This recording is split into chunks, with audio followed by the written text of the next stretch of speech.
எங்க அப்பா வந்து கருவேப்பில சாதம் வந்து கேட்டிருந்தாங்க. கருவேப்பில சாதம் எனக்கு பண்ணி குடு இன்னைக்கு அப்படின்னு சொல்லிட்டு கேட்டிருந்தாங்க. நான் வந்து இவன் நவீனுக்கும் சேர்த்து பண்ணணுமே, இவன் வந்து கருவேப்பில சாதம்னா எப்படி சாப்பிட போறான் அப்படின்னு தான் நான் யோசிச்சுட்டு இருந்தேன். அதுக்கப்புறம் தான் பார்த்தேன் பாலக்கீரை வாங்கினது இருந்துச்சு. நம்ம வந்து ஆல்ரெடி பாலக் சப்பாத்தி, பாலக்கீரை கூட்டு எல்லாமே நம்ம சேனல்ல போட்டிருக்கோம்.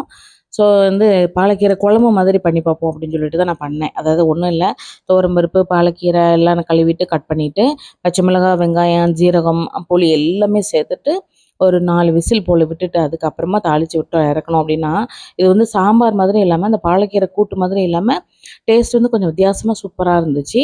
இப்போ வந்து கருவேப்பிலை சாதத்துக்கும், இந்த குழம்புக்கும் சேர்த்து நம்ம என்ன ஒரே சைட் டிஷ்ஷா பண்ணணும், என்ன பண்ணலாம் அப்படின்ட்டு தான் உருளைக்கிழங்கு ஃப்ரை இருக்கிறதே இருக்கு. உருளைக்கிழங்குல அத ஃப்ரையா போட்டுறலாம் அப்படின்னு சொல்லிட்டு பண்ணேன்.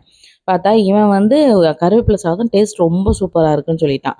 அதே மாதிரி அவன் சொன்ன மாதிரி நான் ஈவினிங்கே அவனுக்கு வச்சிருந்தேன். வந்து அவன் சொன்ன மாதிரியே சாப்பிட்டான். அப்போ வந்து உருளைக்கிழங்கு இல்ல. ஆனாலும் வெறும் சாதமே நல்லா சாப்பிட்டு போயிட்டான். அப்பதான் நினைச்சேன், இந்த குழம்பு, கூட்டு, பொரியல் எல்லாம் பண்ணிட்டு இருக்கிறத விட, இந்த மாதிரி ஒன் பாட் ரெசிபி வந்து இவங்களுக்கு இந்த கருவேப்பிலை சாதம், மிளகு சாதம் உடம்புக்கும் ரொம்ப நல்லது. ஆனாலும் டேஸ்ட் நல்லா இருக்குன்னு தானே சொல்றாங்க. இனிமேல் என்னென்ன பிடிக்கும் அப்படிங்கிறத கேட்டு தெரிஞ்சு வச்சுக்கிட்டு ஒண்ணு ஒண்ணா செஞ்சு கொடுக்கணும் அப்படின்னு நினைச்சிருக்கேன். இந்த மாதிரி நம்ம பார்த்து பார்த்து செய்றத விட, பார்க்காம குயிக்கா செய்றது ரொம்ப பிடிக்கும் போல பிள்ளைங்களுக்கு.